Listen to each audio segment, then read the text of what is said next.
Ah, bien, vamos a... La palabra del Señor se encuentra en Segunda de Tesalonicenses, capítulo 2, ¿sí? Segunda de Tesalonicenses, capítulo 2, del verso 1 al 12, ¿ya? Y lo haremos en el nombre del Señor Jesucristo. Lo tienen todo, ¿verdad? Amén. Dice así: pero con respecto a la venida de nuestro Señor Jesucristo y nuestra reunión con Él, os rogamos, hermanos, que no os dejéis mover fácilmente de vuestro modo de pensar, ni os conturbéis, ni por espíritu, ni por palabra, ni por carta, como si fuera nuestra, en el sentido de que el día del Señor está cerca. Nadie os engañe en ninguna manera, porque no vendrá sin que antes venga la apostasía y se manifieste el hombre de pecado, el hijo de perdición, el cual se opone y se levanta contra todo lo que se llama Dios o es objeto de culto, tanto que se sienta en el templo de Dios como Dios, haciéndose pasar por Dios. ¿No os acordáis que cuando yo estaba todavía con vosotros os decía esto? Y ahora vosotros sabéis lo que lo detiene, a fin de que a su debido tiempo se manifieste, porque ya está en acción el misterio de la iniquidad, solo que hay quien al presente lo detiene hasta que él a su vez se ha quitado de en medio. Y entonces se manifestará aquel inicuo a quien el Señor matará con el espíritu de su boca y destruirá con el resplandor de su venida. Inicuo cuyo advenimiento es por obra de Satanás, con gran poder y señales de prodigios mentirosos, y con todo engaño de iniquidad para los que se pierden, por cuanto no recibieron el amor de la verdad para ser salvos. Por esto Dios les envió un poder engañoso para que crean la mentira, a fin de que sean condenados todos los que no creyeron a la verdad, sino que se complacieron en la injusticia. Amén. Bien. Se oye bien, ¿verdad? ¿Sí? Sí, Amén. bien. Amén. Amén. La verdad es que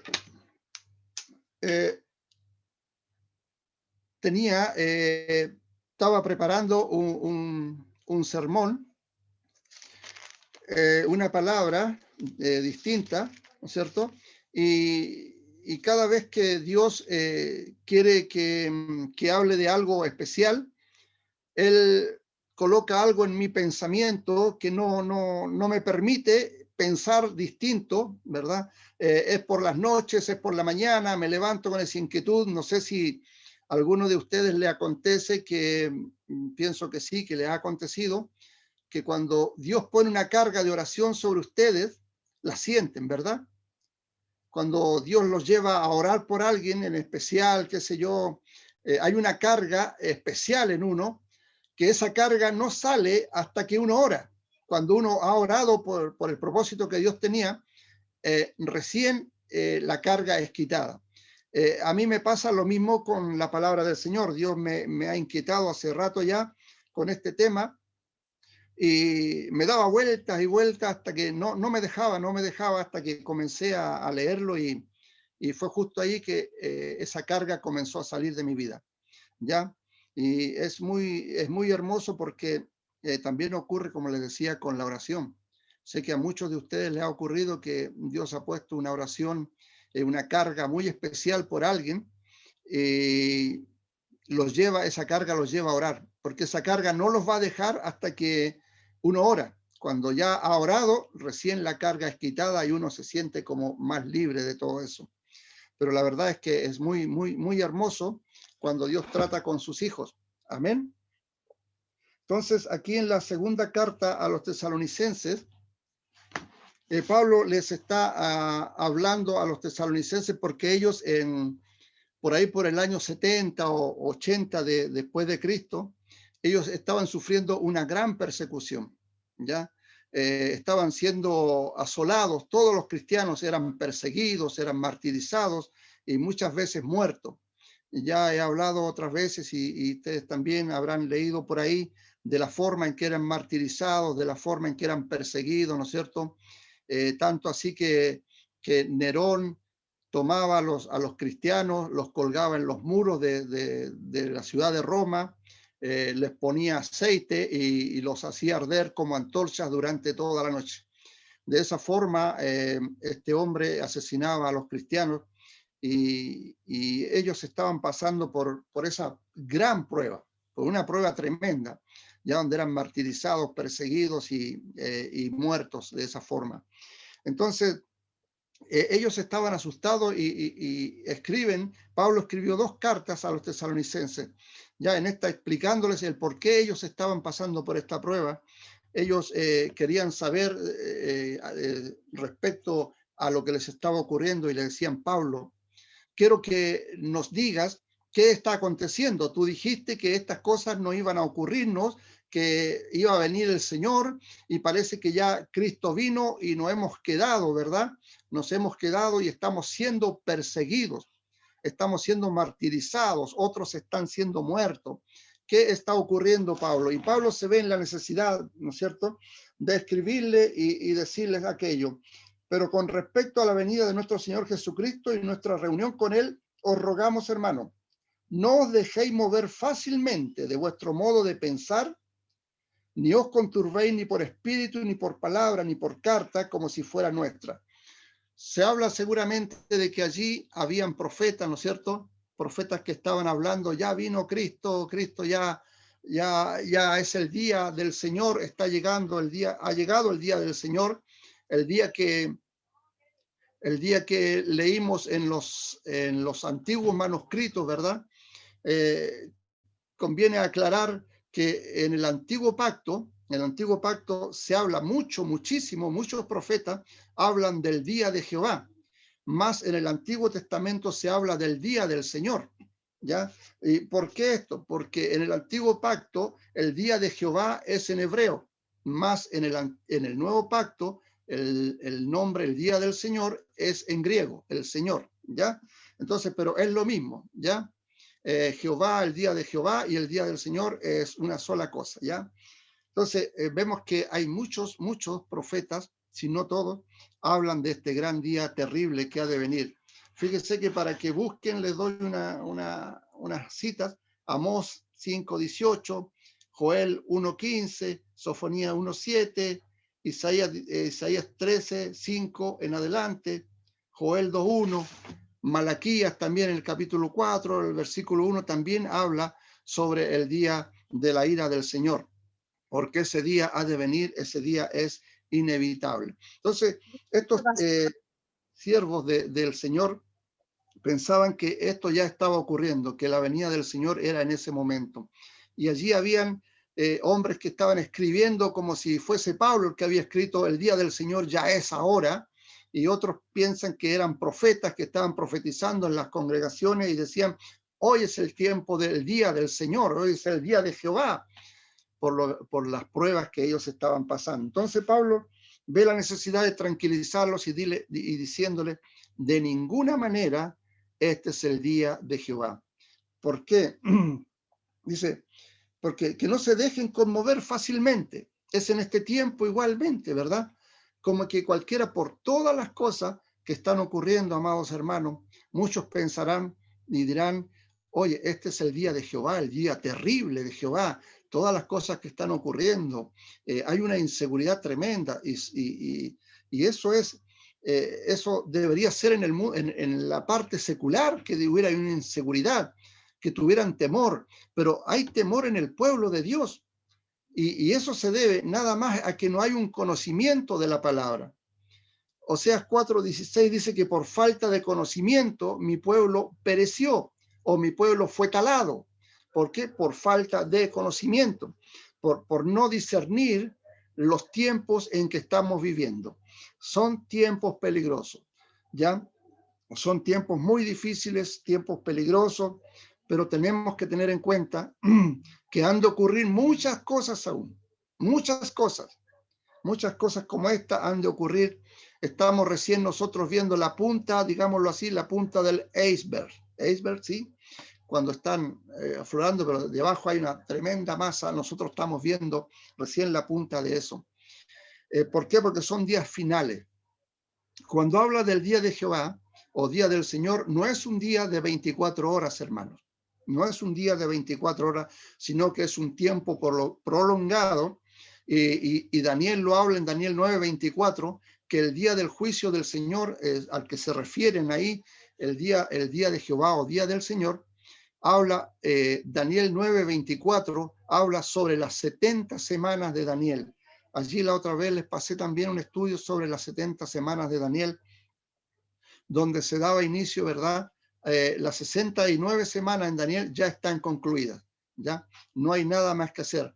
Nosotros estamos entre la semana 69 y la semana 70 de Daniel.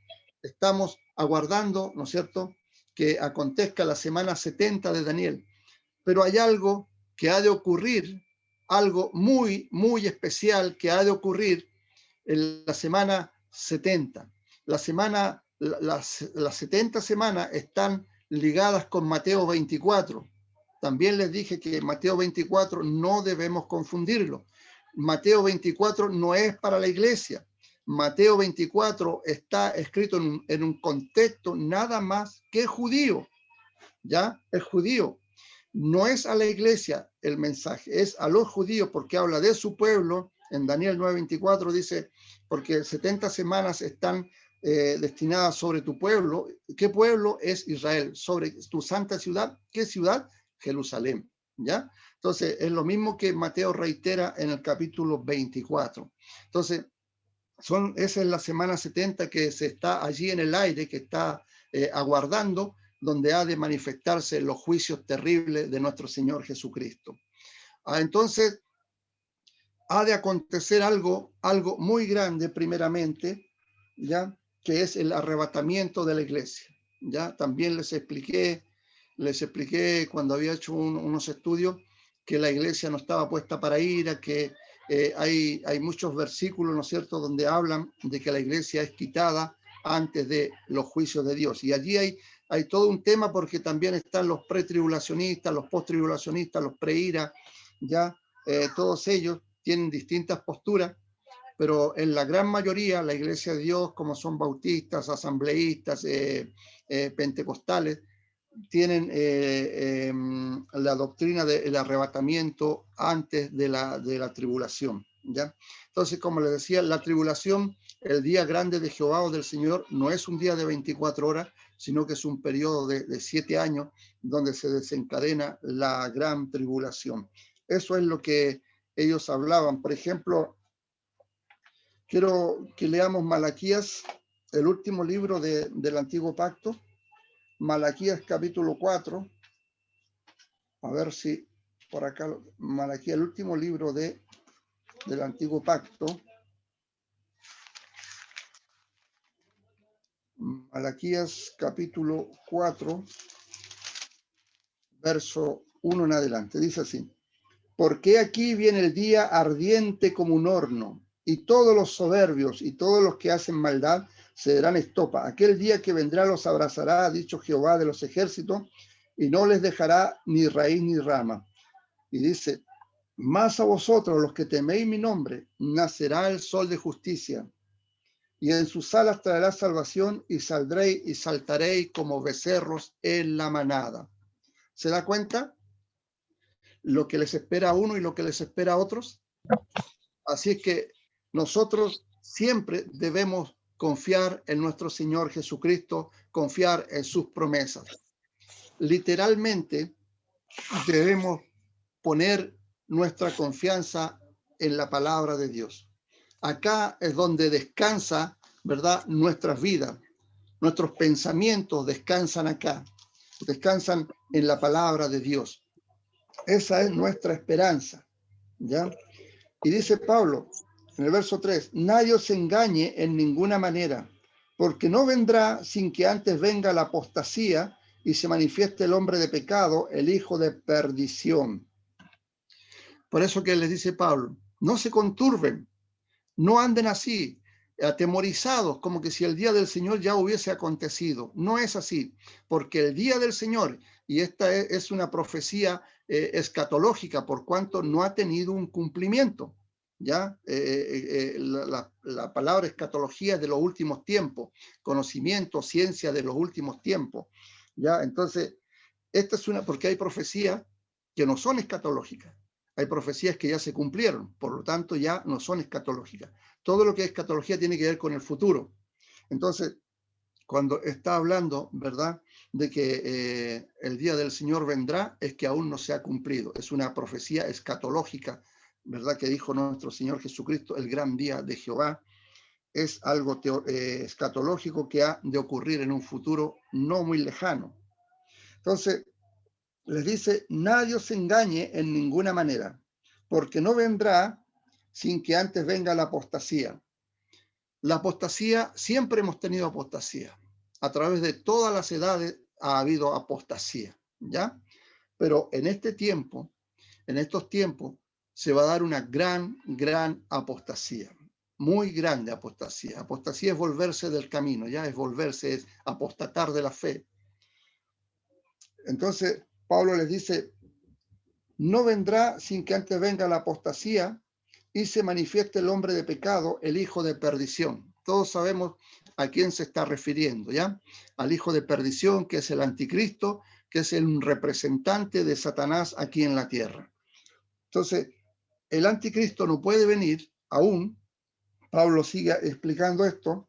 Dice que el hombre de pecado, el hijo de perdición, el cual se opone y se levanta contra todo lo que se llama Dios y es objeto de culto, tanto que se sienta en el templo de Dios como Dios, haciéndose pasar por Dios. ¿Ya? Este es un impostor, ¿ya? Que se hace pasar, engaña al pueblo judío y se hace pasar como si fuera Dios. También lo hemos hablado, ¿verdad? Cómo llega el anticristo y engaña al pueblo de Israel hasta que ofrece un cerdo en el templo, y los judíos se dan cuenta de que no es Cristo, por cuanto las leyes de Dios le prohibían a los judíos comer cerdo o sacrificar cerdo, ¿verdad? Entonces, ellos se dan cuenta, se percatan. Claro, esto ocurrió también muchos años atrás, antes de Cristo, 100 años atrás más o menos antes de Cristo, también hubo un griego que ofreció un sacrificio allí en el altar, en el altar del Señor. Pero, como toda la palabra de Dios tiene un doble cumplimiento, también esto ha de acontecer en el futuro, ¿ya? Y dice, ¿no os acordáis, dice Pablo, cuando yo estaba todavía con vosotros, os decía esto? Pablo los está calmando, los está tranquilizando. ¿No se acuerdan ustedes que cuando estuve con ustedes, yo les hablaba de esto? Que no se preocuparan, que no anduvieran conturbados, que no se mantuvieran así muy nerviosos, como que el tiempo del Señor, el día del Señor ya había venido. La verdad es que no es así. El tiempo del Señor no ha venido. ¿Por qué? Y le sigue explicando. Y ahora vosotros sabéis lo que lo detiene. ¿A quién? Al anticristo, a fin de que a su debido tiempo se manifieste. O sea, hay un tiempo señalado para que el anticristo se manifieste.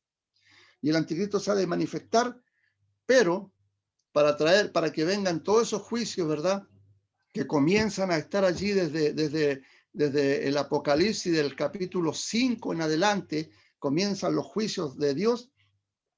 Pero la iglesia, fijémonos bien, que la iglesia se menciona en Apocalipsis hasta el capítulo 4. Del capítulo 4 en adelante la iglesia desaparece, hasta el capítulo 20. La iglesia desaparece, perdón, hasta el capítulo 19 de Apocalipsis. La iglesia desaparece, ¿ya? No está presente en el Apocalipsis del capítulo 4 hasta el capítulo 19. Y hay una razón. ¿Por qué? Porque la iglesia del capítulo 4 ya es sacada antes que los juicios vengan. Ya antes que los juicios, este día terrible de Jehová se haga presente aquí en la tierra con los juicios, ¿verdad? Con las 7 copas, los 7 sellos y las 7 trompetas. Ya antes de que esos juicios caigan, la iglesia está allá arriba descansando en nuestro Señor con las bodas del Cordero, el tribunal de Cristo, y que también ya lo vimos todo aquello que ha de acontecer, ¿no es cierto? Porque todo esto es un programa de Dios que es escatológico, que ha de acontecer. Entonces, Y en el verso 8 les dice, y entonces se manifestará aquel inicuo, a quien el Señor matará con el espíritu de su boca y destruirá con el resplandor de su venida. Inicuo cuyo advenimiento es por obra de Satanás con gran poder y señales, prodigios mentirosos y prodigios mentirosos. Así es que la iglesia ha de, ¿cómo se llama?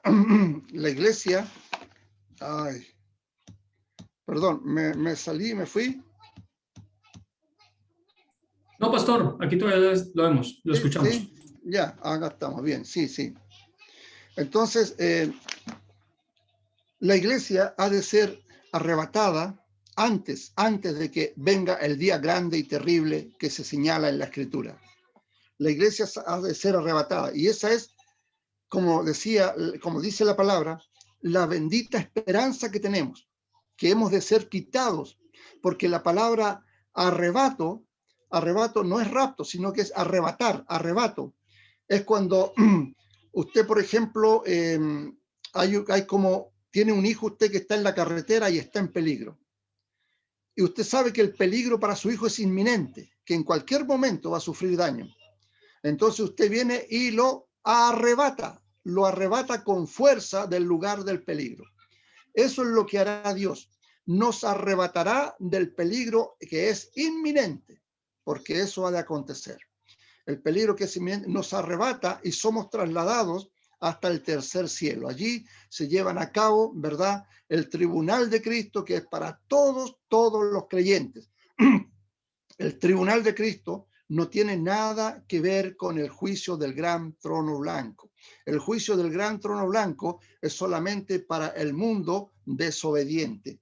El tribunal de Cristo es para todos los hijos de Dios, ¿ya? Entonces, luego de que somos allí pasados por el juicio, por el tribunal de Cristo, vienen las bodas del Cordero, ¿ya? Así es que estamos allá en el cielo, y en el capítulo 19 de Apocalipsis recién regresamos a la tierra con nuestro Señor Jesucristo. Allí es donde regresamos y Cristo viene a instaurar el milenio, su reinado, y viene con sus santos, o sea, con usted, conmigo, con todos nosotros, los que hemos sido lavados y limpiados por la sangre de Cristo Jesús. Así es que el anticristo no puede hacer su manifestación, dice la palabra, porque a la presente alguien lo detiene. ¿Qué es lo que lo detiene? Es el poder del Espíritu Santo que habita en la iglesia. Y esa iglesia es usted, soy yo, y somos todos los lavados por la sangre de Jesús, ¿verdad? El Espíritu Santo está en una forma deteniendo que todo el mal no se haga presente. El mal se está por desbordar, pero el Espíritu Santo está, de alguna forma, por decirlo así, está sujetando, está aguantando, ¿verdad?, el mal. A través de nuestras oraciones, el Espíritu de Dios habita en nuestras vidas, habita en la iglesia, en cada uno de nosotros, y está, no permite que el mal se desborde a través de todo el mundo, aunque hoy está, pero en esa cantidad en que va a ser, que se describe en el Apocalipsis, en el capítulo 6 en adelante, de los juicios de Dios son desatados, es tremendo. El Espíritu de Dios saca a su iglesia y la lleva al tercer cielo. Allí nosotros, ¿verdad?, como les decía hace un momento, estamos descansando con Cristo Jesús. Entonces, allí la iglesia ya no está en la tierra, y muchos tienen un debate, dicen que el Espíritu Santo saca a la iglesia y el Espíritu Santo se va y el Espíritu Santo no queda aquí en la tierra. Y la verdad es que el Espíritu Santo queda aquí en la tierra. Recordemos que teológicamente el Espíritu de Dios no puede estar ausente de ninguna parte. ¿Sí? ¿Estamos de acuerdo?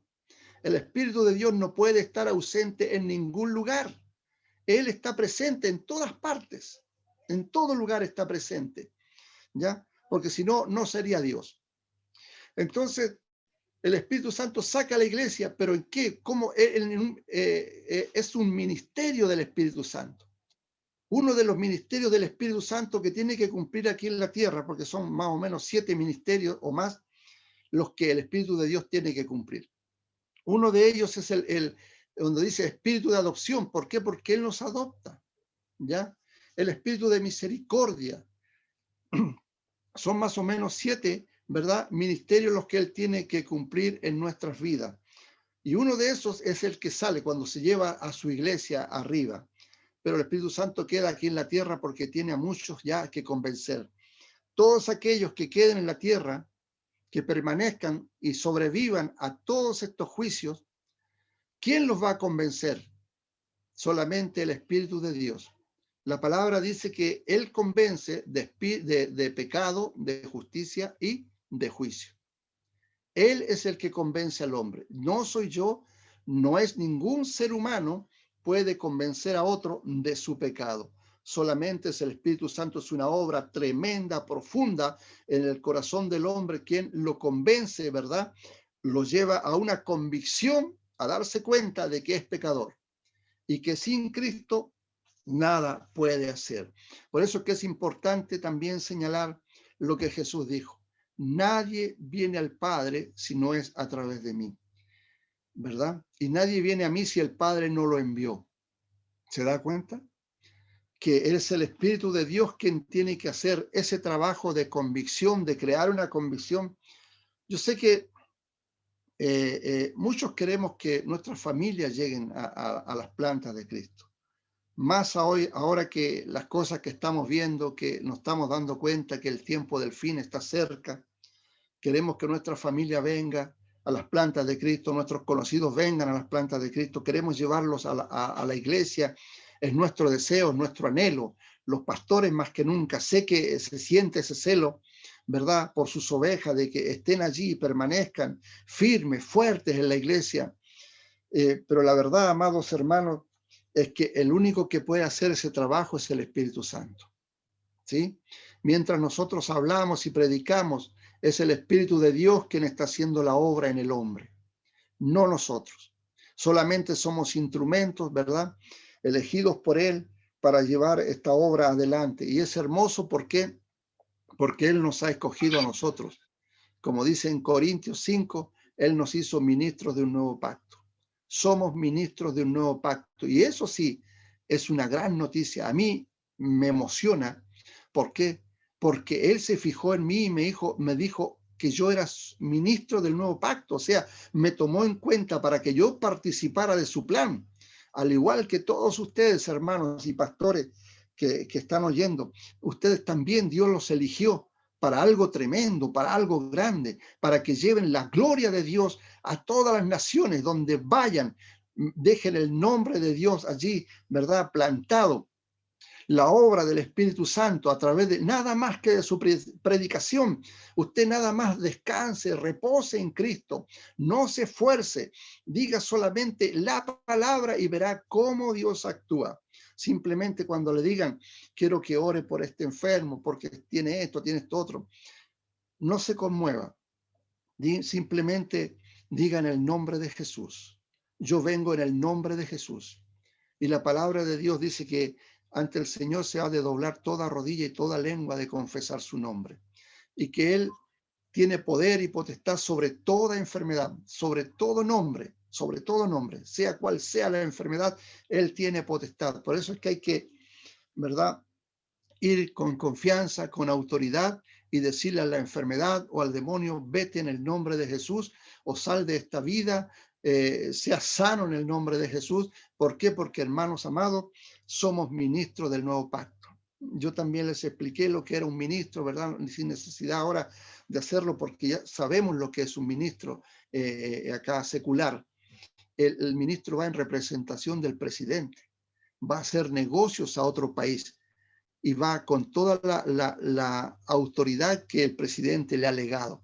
Nosotros de igual manera vamos con toda la autoridad que Dios ha delegado en nosotros, porque hay algo grande sobre cada uno de sus hijos. Algunos no lo han descubierto, algunos aún no lo han descubierto o tienen temor que si lo hago mal. Hermanos míos, hay que hacerlo, ya hay que hacerlo. Hoy más que nunca, Dios está dándonos palmadas en la espalda. Vamos, hijo mío, levántate porque aún tienes mucho camino que recorrer. No te eches a morir porque hay mucha obra que hacer aún antes de que venga el fin.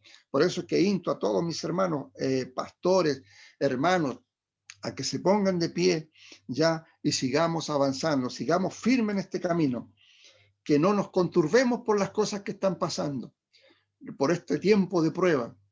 No nos dejemos amedrentar, que tenemos un Dios grande y poderoso. Amén. Y Él es quien hace todo, ¿ya? Entonces, el hombre de pecado no se podrá manifestar aún hasta que la iglesia sea quitada de la tierra. Ese será un día glorioso. Ese va a ser un día tremendo, hermanos míos, cuando Cristo Jesús venga. En Tesalonicenses, en la primera carta a los Tesalonicenses, capítulo 4, verso 17 en adelante, donde también, verso 16, donde dice, por nada, dice que habla sobre los muertos. Ya, no quiero, hermanos míos, que os ignoréis, ¿no es cierto?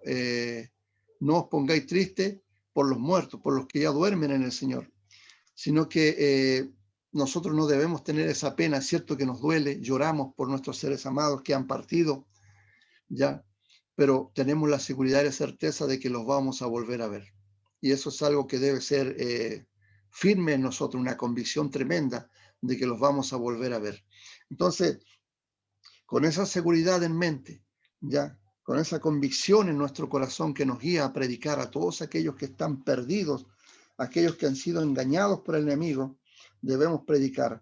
Entonces, fíjese bien que hay algunos que no creyeron a la verdad. Dice en el verso 10, con todo engaño de iniquidad para los que se pierden, por cuanto no recibieron el amor de la verdad para ser salvos.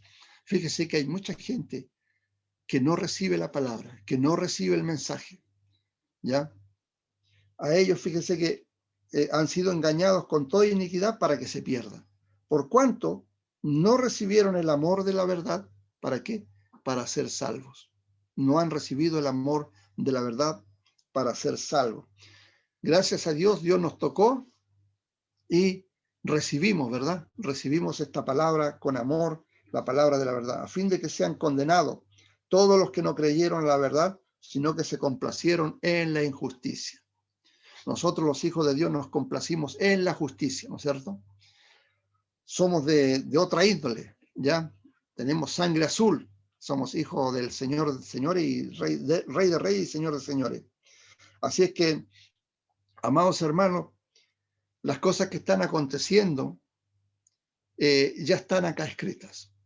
Todas estas cosas que estamos viendo, que es oscuridad por todas partes, que mucho, y eso es lo lamentable, que muchos hijos de Dios tengan temor porque no saben la gloria que nos aguarda, hermanos. Tenemos una gloria tremenda. Así que tenemos que creer a las promesas de Dios cuando Dios le habla a su pueblo de que iban a venir aquellos juicios terribles en el día del Señor. La verdad es que sí ya acontecieron. Por ejemplo, en el año 700 antes de Cristo vinieron los asirios y saquearon Israel. Luego, en los años 500 y tanto, vino Nabucodonosor y los llevó cautivo a Babilonia. Pero eso tiene, ¿verdad?, una doble aplicación, porque eso ocurrió ya. Pero se está hablando que el día del Señor viene. Y eso es, ¿verdad?, es profético, que hay un día que ha de venir, que es un día terrible de Jehová, como leíamos en Malaquía, que es como un horno hirviendo viene ese día, ardiendo. Entonces, para nosotros, la buena nueva es que Dios nos va a quitar de esta tierra. Nos va a quitar a nosotros de esta tierra antes de que esos juicios caigan.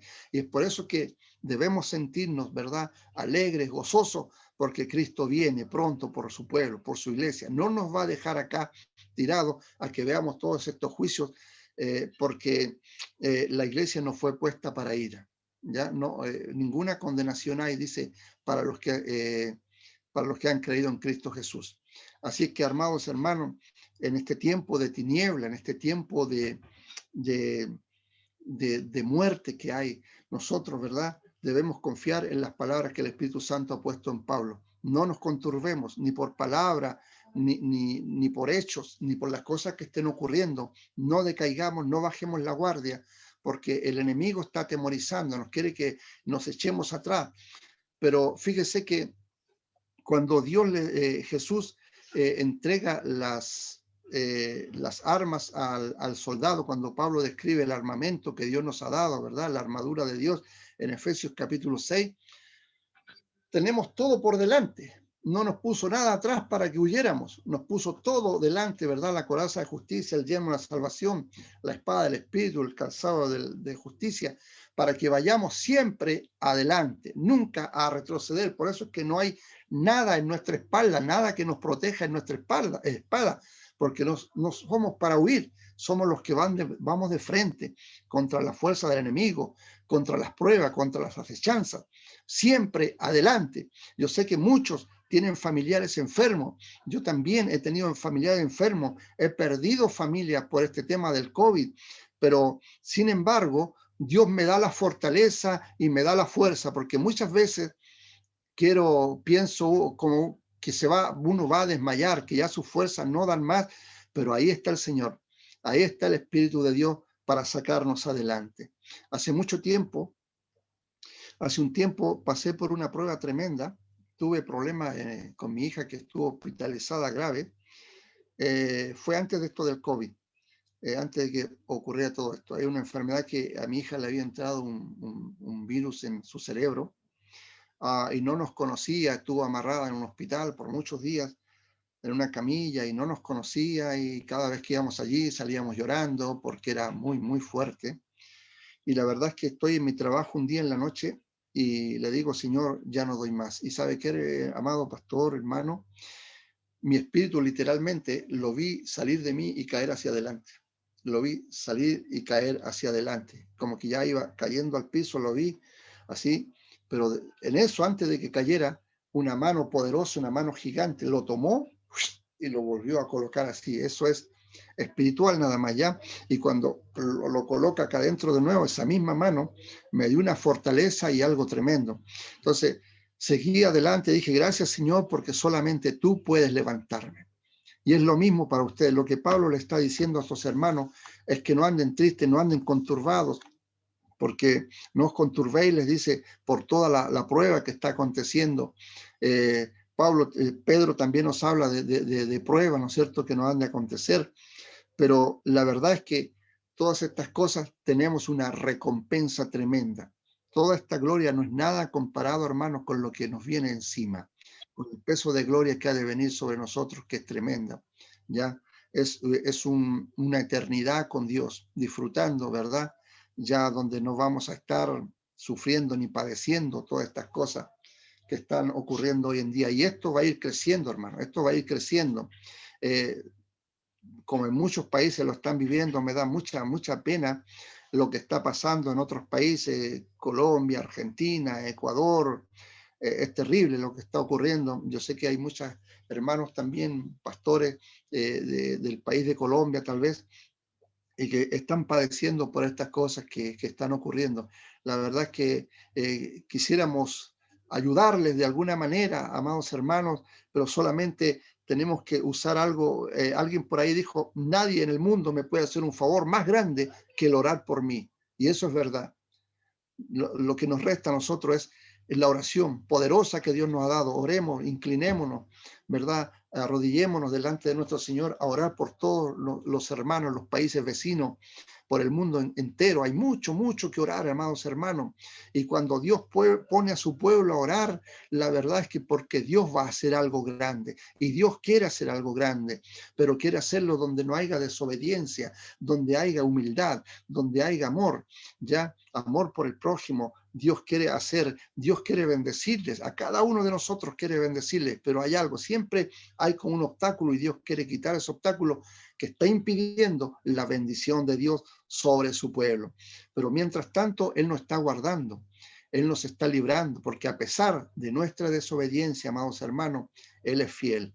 Y la verdad es que mi corazón palpita aún más fuerte al saber que yo, siendo desobediente, Él es fiel. Él es fiel a sus promesas e igualmente me guarda y me protege, porque procuramos, ¿verdad?, servirle, procuramos ayudar a nuestros hermanos, y Dios se agrada de eso. Debemos obedecer. A veces queremos buscar cuál es tu voluntad, Señor. ¿Cuál es tu voluntad? Muéstrame cuál es tu voluntad para con mi vida. La voluntad de Dios simplemente en el Antiguo Pacto se describe como la ley.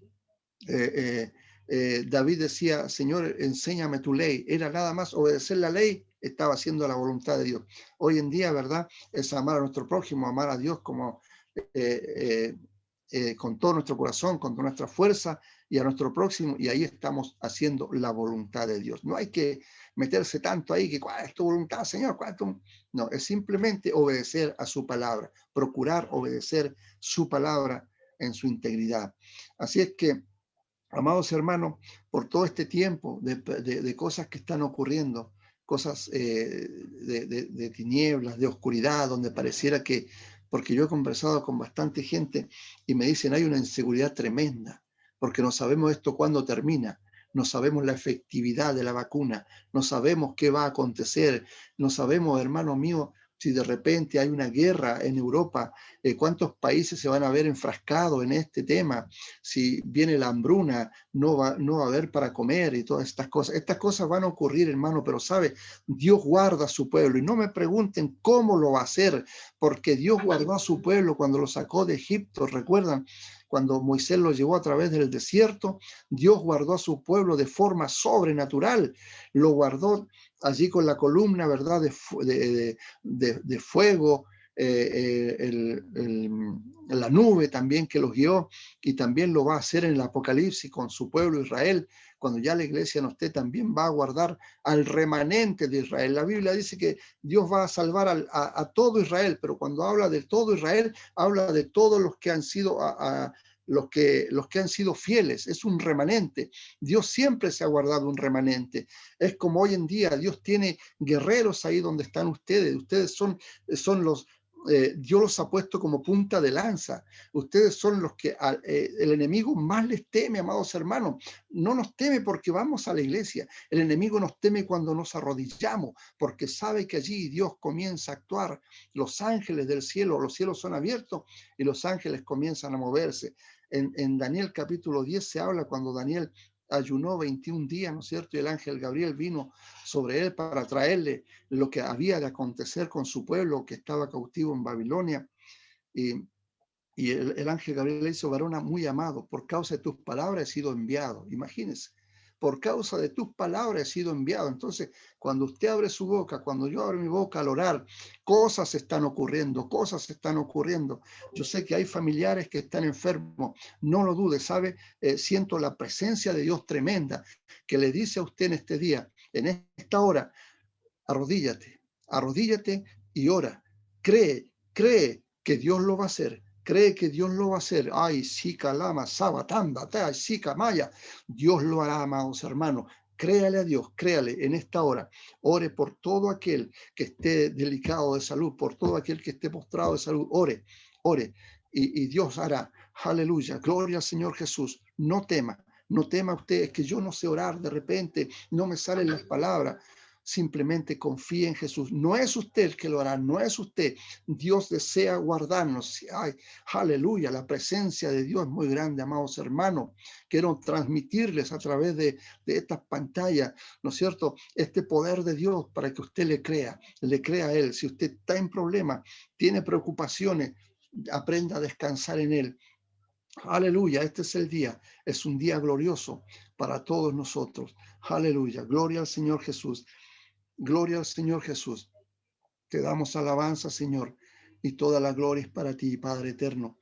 Gracias, Señor. No temamos por estas cosas que están ocurriendo. Él nos guarda, Él nos protege, Él nos libra, y en todo momento lo hará, amados hermanos. No sabemos cuántas veces Él nos ha librado en el día. No sabemos cuántas veces Él nos ha guardado de todo mal. Así es que yo quiero instarles a través de esta palabra a todos mis hermanos: no temamos por las cosas que están ocurriendo. Como todos aquellos, ¿verdad?, estaban padeciendo persecución, nosotros pongámonos, aleluya, como representantes de Cristo en esta tierra. Somos sus representantes aquí en la tierra y vamos en nombre de Jehová de los ejércitos. Hay que, aleluya, cambiar todo esto, amados pastores, amados hermanos, quitar el temor y colocar fe en los corazones. Esa fe la va a colocar Dios en los corazones a través de la palabra que se escuche, a través de la palabra que se oiga. Dios va a colocar fe en todos aquellos que están temerosos. Hay que suplantar ese temor por esa fe, por una valentía, pero una valentía y una fe puesta en Cristo. No en el mundo secular, no en el dinero, sino en Dios. Nada más que en Él. Él es quien hace las cosas. Alabado sea su nombre. Gloria a tu nombre, Jesús. Aleluya. Gloria al Señor. Amados hermanos, para ir concluyendo, la verdad es que tenemos que hacer muchas cosas, amados hermanos. Es grande la responsabilidad que Dios ha dado a sus hijos. Ahora sí pensamos que yo he esperado mucho tiempo en que Dios me dé el ministerio, en que Dios haga esto conmigo o haga esto otro conmigo. He esperado mucho tiempo. Le diré que cuando Dios hace esperar más a sus hijos, es porque es más grande la carga que Él va a poner. ¿Sabe por qué? Cuando usted construye una casa, los cimientos que usted hace, los hace hechos para una casa. Pero cuando Dios quiere que usted construya un edificio, los cimientos que tiene que colocar son diferentes de una casa a un edificio. Es porque esa carga va a poner Dios sobre nosotros. Una carga tremenda, ¿ya? Entonces, por eso que nuestros cimientos tienen que estar firmes, sólidos, para poder soportar semejante peso, ¿ya? No los de una casa, sino los de un edificio. Pensemos en grande. Es lo que Dios quiere para nosotros, amado hermano, porque Dios es grande, es poderoso. Nosotros muchas veces lo empequeñecimos. Quiero esto otro, pero lo pedimos, ¿verdad? Como una casita. Pero Dios quiere darnos algo más grande, amados hermanos. ¿Ya? Quiere poner un peso de gloria en nosotros. Aleluya. Y eso Dios lo hará. Lo va a hacer con todo aquel que cree, con todo aquel que ha orado durante muchos, muchos años, porque Dios le abra puertas. Y Dios lo va a hacer, amados hermanos. Hay un tiempo en que Dios va a cambiar todas estas cosas, las va a transformar. Y eso es la obra de la iglesia a través del Espíritu Santo, obrando. No vamos a hacer nosotros, ¿ya? Recuerde que los grandes cambios no lo hacen los grandes hombres, sino los pequeños hombres en manos de un Dios grande. Amén. Bien, amados pastores y amados hermanos, hasta acá les dejo con esta palabra, porque ya estamos en la hora, y la verdad es que dar gracias a Dios por la bendición que me ha entregado de compartir esta palabra con todos ustedes y tenerlos a ustedes, conocerles. Conocí a varios que no los había visto y es para mí un honor, un placer saber que tengo consiervos, que tengo hermanos, ¿verdad? Al otro lado de la pantalla, que en cualquier momento, si pido que ellos me bendigan, lo harán, que ellos oren por mí, ya que nos mantengamos cubiertos con la oración unos por otros. Sé que hay mucha necesidad en el pueblo, ¿ya? Pero la palabra de Dios dice que no nos afanemos, dice en Filipenses, ¿no es cierto? Ya, no nos afanemos, sino presentamos nuestras peticiones delante de Dios con toda oración y ruego y súplica en el Espíritu. Así es que a entregarle a Él todas nuestras cargas, que Dios lo hará. Pero mientras tanto, no cese de orar, amado hermano, no cese de orar. Es la clave, y de alabar a Dios en todo momento, en la tristeza, en la pena. Amén. Hay que orar y Dios nos va a fortalecer para sacarnos adelante a través de este desierto. Dios nos está guardando, Dios nos está guiando a todos nosotros. Y para Él sea toda gloria y toda honra, amado hermano. Amén. No sé, la pastora Elena.